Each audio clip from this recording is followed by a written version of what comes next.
সম্মানিত ভিউয়ার্স, আপনারা যারা ছিপির তেলাপিয়া মাছের পোনা খুঁজছেন, পোনা পাচ্ছেন না, তারা আমাদের সাথে যোগাযোগ করতে পারেন। আমাদের কাছে অরিজিনাল ছিপির তেলাপিয়া মাছের পোনাগুলো আছে, দেখতেই পাচ্ছেন। এগুলো হচ্ছে মনোসেক্স তেলাপিয়া মাছের পোনা। আপনারা যদি অরিজিনাল মনোসেক্স তেলাপিয়া মাছের পোনা নিতে চান, তাহলে স্ক্রিনে দেওয়া আছে ফোন নাম্বার, ওই ফোন নাম্বারে যোগাযোগ করে মাছের পোনাগুলো অর্ডার করতে পারেন।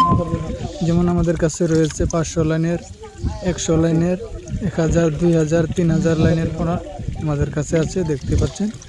এই পোনাগুলো আপনার 3 থেকে 4 মাসে বিক্রি করতে পারবেন। আর আমাদের পোনাগুলো গ্যারান্টি দেওয়া, মানে 6 মাসের মধ্যে যদি এই মাছের পোনাগুলো বাচ্চা দেয়, তাহলে টাকা ফেরত পাবেন। দেখতে পাচ্ছেন আমাদের কোয়ালিটি মাছগুলো এখানে আছে। 500 লাইনের, 100 লাইনের, 1000, 2000, 3000 লাইনের মাছের পোনাগুলো এখানে আছে। ভিডিওতে যে মাছের পোনাগুলো দেখতেছেন, এগুলো হচ্ছে বড় পোনা, 1 কেজিতে 100 লাইনের পোনা। এগুলো এখানে আছে 1000 লাইনের পোনা আছে, 500 লাইনের পোনা আছে, যে পোনাগুলো দেখতেছেন। আপনারা যদি মাছের পোনাগুলো নিতে চান, তাহলে এখন স্ক্রিনে দেওয়া আছে ফোন নাম্বার, ওই ফোন নাম্বারে যোগাযোগ করে মাছের পোনাগুলো অর্ডার করতে পারেন। আমরা দিচ্ছি সারা বাংলাদেশে এই মাছের পোনাগুলো হোম ডেলিভারি। আপনারা চাইলে দেশ এবং দেশের বাইরে থেকে যে কোনোখান থেকে এই মাছের পোনাগুলো অর্ডার করতে পারেন। আর ভিডিওটা দেখার জন্য সকলকে ধন্যবাদ। সকলে সুস্থ থাকবেন, ভালো থাকবেন। ধন্যবাদ। আসসালামু আলাইকুম।